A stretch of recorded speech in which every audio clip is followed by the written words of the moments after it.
Hey everyone, so yesterday, in case anyone missed it, the inflation report year over year from January of last year up to January of this year. Not that it's really much of a surprise for any one of us that have been going to the gas station or going to the grocery store. Inflation, yet again, is up 7.5% year over year, which is the highest it's been since 1982. And this has pretty much been a trend that we've been seeing for the past several months, even though the Biden administration says that inflation is supposed to be transitory, that it's going to be slowing down, yet we haven't really seen any signs of it slowing down. So this is obviously a very bad report, but once again, not much of a surprise, as if any of us been going to the grocery store, been going to the gas station, we've only been seeing higher and higher prices. And this is really a huge punch in the gut for a lot of American families. Prices are only going higher, and it's making it extremely tough to get by with our paychecks without an increase in pay. And you have to wonder, where are we going to save? I mean, there's not many places to save. Sure, we can stop going out to eat at restaurants so much, we can cook at home, but even at the grocery store, as mentioned, prices are only continuing to rise. So on the report, where exactly are Americans seeing the highest price hikes? Well, used cars are up 40.5%, gas up 40%. That's one I've really been noticing. Rental cars up 29%. Maybe that's not such a huge deal for a lot of us. Utility gas up 24%, hotels 21%, furniture 20%. Now onto the grocery list items. Bacon at 18%, steak at 17%, peanut butter of all items 15.5%, pork at 14.5%, fish at 13%, eggs at 13%, new cars at 12%, electric at 11%, and chicken and oranges at 10%. So pretty much all across the board, no matter what you eat, prices are just going up like crazy. And I mentioned earlier that 7.5% inflation number year over year. Well, most items that we're purchasing on a day-to-day, week-to-week basis, they're going up a whole lot more than just 7.5%. If you look at this item, eggs 13%, steak 17%, oranges 10%. I'm sure apples are probably up there as well. Pretty much any item that we're getting, it's increasing, and it's really weighing heavy on our pockets. So yesterday as well, Joe Manchin also released another statement when he spoke with reporters.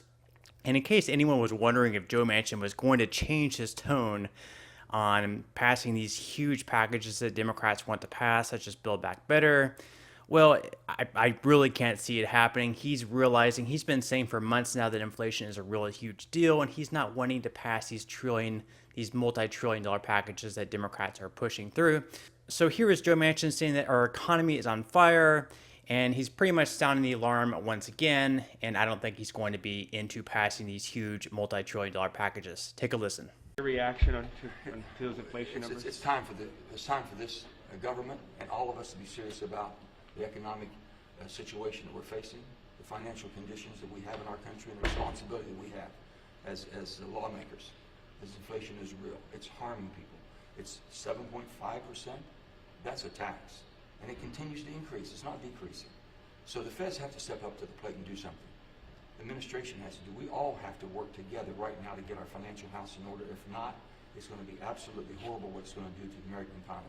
And what do you think about just yesterday, Speaker Pelosi doubled down and, well, tripled or quadrupled down, I guess, on Build Back Better would help fight inflation? This is not a time to be throwing more fuel on the fire. We have inflation, and we have basically an economy that's on fire.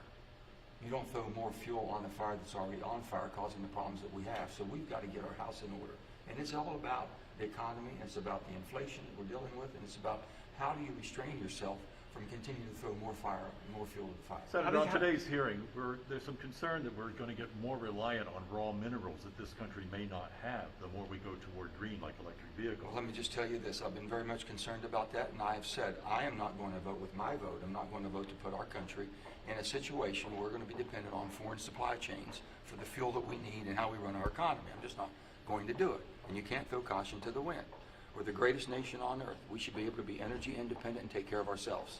And we can do that while we help our allies around the world. We're not doing what we should do and what we could do, and you can't basically just say you wish it away and it happens. You can transition in a responsible way And that's what we're looking at. But we're all responsible for the climate. We can do it better. You can innovate your way to a cleaner climate. You can't eliminate your way. How do you think the inflation will affect Democrats in the midterms? I don't know on the political. People should quit worrying about the politics. You know, the worst thing can happen is you lose.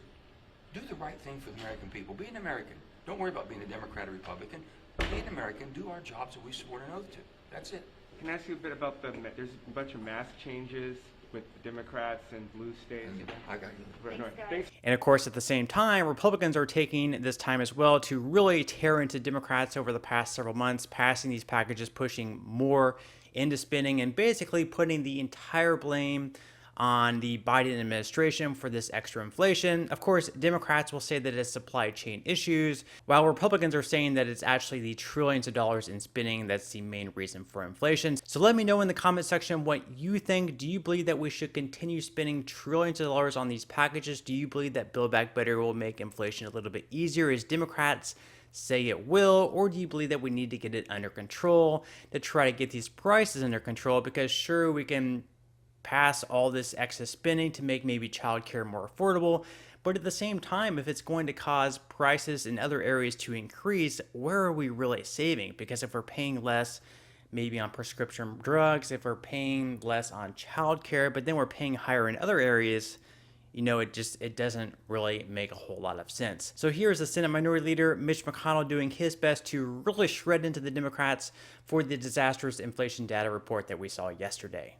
Moments ago, the country got yet another terrible monthly inflation report under the Biden administration. Yet again, the data confirm what working families already know painfully well. Rampant inflation and soaring prices are crushing the American people. Experts had predicted another red-hot inflation report, around 7%.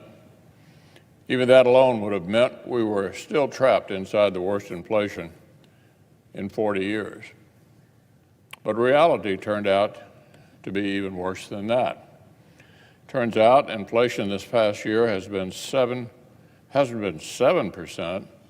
it's been 7.5%. In other words, if you haven't personally gotten a pay raise of 8% or more in the last year, then Democrats' policies have given you a pay cut. To add insult to injury, reporters say the worst of this inflation was driven by the most painful categories for working families: food prices, energy prices, and rent. This is not about financial inconvenience for wealthy people who can afford to stomach it. This is about massive price increases for essential goods that make up a huge share of working families' budgets. Gas is up about 40% since this time last year. Used car prices are up about the same. Meat, fish, and eggs cost over 12% more than they did just 1 year ago. The cost of natural gas for home heating has soared by 24% since this time last year. Fuel oil has shot up almost 47%. The cost of essentials has absolutely exploded since Washington Democrats took power. And to be clear, the worst inflation in 40 years is not something that just spontaneously happened to Democrats on their watch. As a Pew report demonstrated late last year, it's true countries around the world are facing inflation. They are, as a result of COVID. But America has it worse than almost everybody else in the developed world.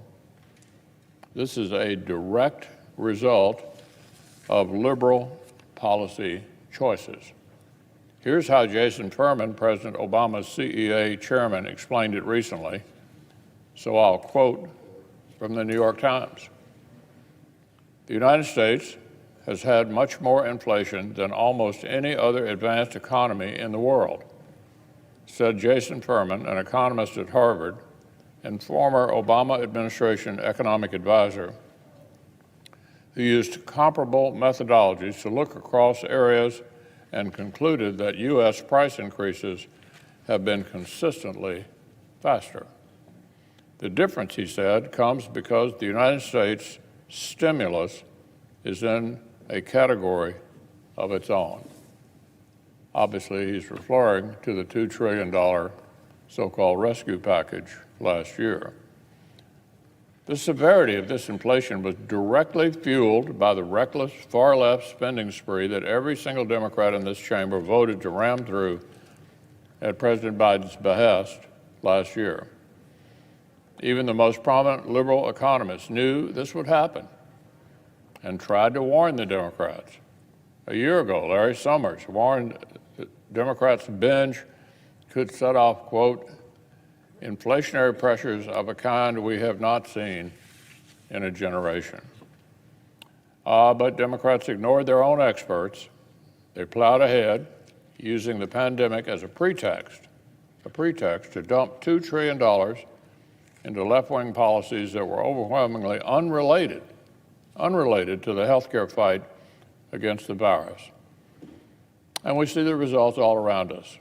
Families are living with the results every day. As recently as the last few days, some of my Democratic colleagues have come here to the floor to boast about the increase in nominal wages.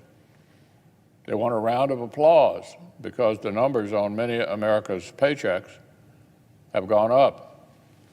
But that's staggeringly out of touch with the reality. Yes, in an inflationary spiral, lots of people will see the numbers on their paychecks go up. The problem is that even those bigger paychecks are buying Americans less in real terms today than their smaller paychecks bought them before Democrats were sworn in. It's like this. Democratic policies have created an inflation riptide that is forcing families and small businesses to swim as fast as they possibly can just to avoid getting sucked out to sea. But Democrats are trying to call this a success because of how fast everybody's arms and legs are moving. Talk about an absurd effort to spin your way out of reality. The truth is plain for everybody to see. A few weeks ago, the Washington Post ran a story with the headline, "That raise meant nothing." Inflation is wiping out pay increases for most Americans. The story explained, and this is a direct quote, many workers said that despite considerable pay raises, as much as 33% in some cases, they were still struggling to cover basic expenses. Several workers said they had taken second jobs to keep up with the rising costs for groceries, gas, and rent. So, American workers are not buying the Democrats' spin for 1 second.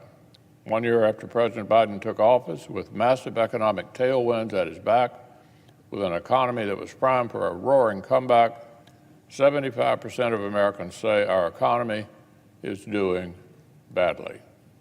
About 90% of Americans say they're concerned with inflation. 90% of Americans say they're concerned with inflation. A 60% supermajority say their family's income is falling behind the cost of living. So it didn't have to be this way, Madam President. This was a policy choice. This all-Democratic government was warned that their radical agenda would supercharge inflation, and they pushed ahead anyway. And our country is paying the price.